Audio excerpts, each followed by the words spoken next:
বালির মতো তুলার মতো উঠতে থাকবে। ইদা রাজ্জাতিল আরদু রাজ্জা, এই জমিনের মাটিগুলো রেজা রেজা পাউডার পাউডার হয়ে যাবে। ইদাল বিহারু ফুজ্জিরাত, সমুদ্র খাল বিল নদীর পানিগুলো সব টকবগে উতরাইয়া গরম হইয়া বাষ্পের মতো উড়ে যাবে। না কোথাও পানি থাকবে, না কোথাও গাছ থাকবে, না আসমান থাকবে, না জমিন থাকবে, কিছুই না। আচ্ছা, এটা কেমন কথা? এটা কেমন আশ্চর্য বিষয়! এই গোটা আলমের মৃত্যু হবে। আল্লাহ তাআলা কোরআনুল কারীমে বিশ্বাস করেন, অসংখ্যবার এই কথা এটা বলছে, এটা হবেই হবে। ইদা ওয়াকাতিল ওয়াকিআ, আল্লাহ বলেন এই ঘটনাটা ঘটবে। লাইসা লিওয়াকাতিহা কাযিবা, এই ঘটনা মিথ্যা মনে করার মতো কেহ নাই। যেদিন ঘটে যাবে তখন আর কারো কোনো মিথ্যাবাদী আর থাকবে না, অর্থাৎ কেউ আর অস্বীকার করার সুযোগ হবে না। চোখের সামনে দিন, চোখের সামনে দিন। কোরআন শরীফে একটা সূরা আছে, সূরায়ে হজ। ওই যে আমরা হজ করি না, এই হজ সূরাটার নাম। এই সূরার শুরুতে আল্লাহ তাআলা এই পৃথিবী ধ্বংসের কিয়ামতের একটা সাংঘাতিক বর্ণনা দিয়েছেন। ওইখানে আছে, আল্লাহ বলেন, ইয়া আইয়ুহান নাসু তাকু রাব্বাকুম, হে মানুষ তোমরা আল্লাহকে ভয় করো। আর শুনো, ইন্না জালজালাতাস সাআতি শাইউন আযীম, নিশ্চয়ই কিয়ামতের ভূমিকম্প, জালজালা, এই যে বললাম জিলজাল এবং জালজালা অর্থ ভূমিকম্প।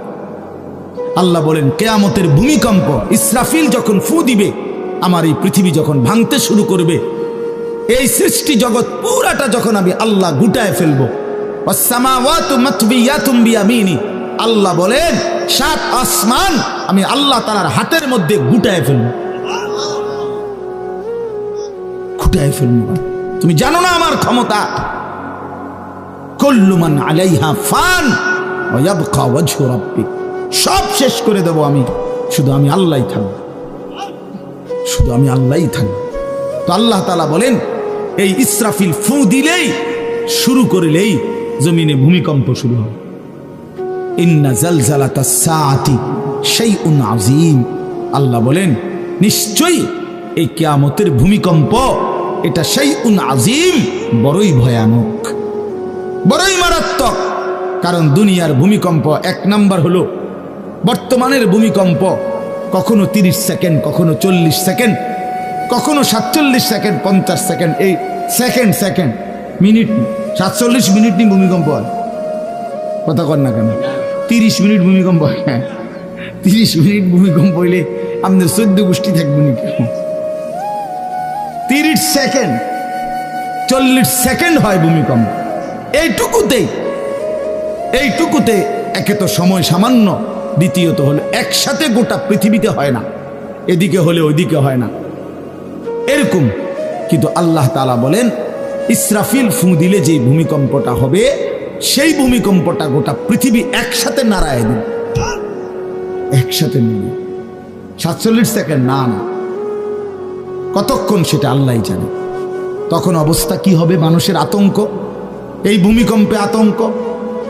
হ্যাঁ, আমি একবার চাঁদপুর মাহফিলে ছিলাম, রাত্রে ঘুমাইছি মসজিদের রুমে, ইমাম সাহেবের রুমে। এই সময় ভূমিকম্প আইছে, দরজা খুলে দিছি দৌড়, মসজিদের মাঠে আইছি দাঁড়াইয়া, চাই যে পুরা গ্রামের মানুষ সব আইসা বলছে হই হুল্লোড় চিৎকার, হায় হায়।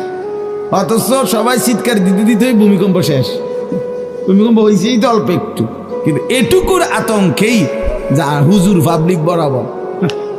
কিসের হুজুর আর কিসের পাবলিক, বক্তা শ্রোতা সমান। এই এখন মনে করেন ভূমিকম্প হইলে আমরা সব দিন দৌড়, আমি এখানে বুজুর্গি দেখাই বইতাম। হ্যাঁ, আমি একটা বড় হুজুর, বেটা প্রধান বক্তা, আমি লড়লে কি মাইসে কি করব? আপনি কি করবেন? আমার সময় কো, আমার জান নিয়ে টানাটান। আল্লাহু আকবার। তো এই সামান্য ভূমিকম্প, কিন্তু আল্লাহ তাআলা বলেন ইসরাফিল সিংহা ফু দিলে যে ভূমিকম্প হবে বান্দা, সেটা বড়ই ভয়ানক, সেটা সারা পৃথিবী নড়বে একসাথে। তখন কি হবে মানুষের আতঙ্ক? ইয়াউমা তারাউনাহা তাযহালু কুল্লু মুরদিআতিন আম্মা আরদাআত। এই এক নম্বরে আল্লাহ বলেন যে মা তার বাচ্চাটাকে দুধ পান করাইতেছিল, এই কোলের বাচ্চা, দুধের বাচ্চা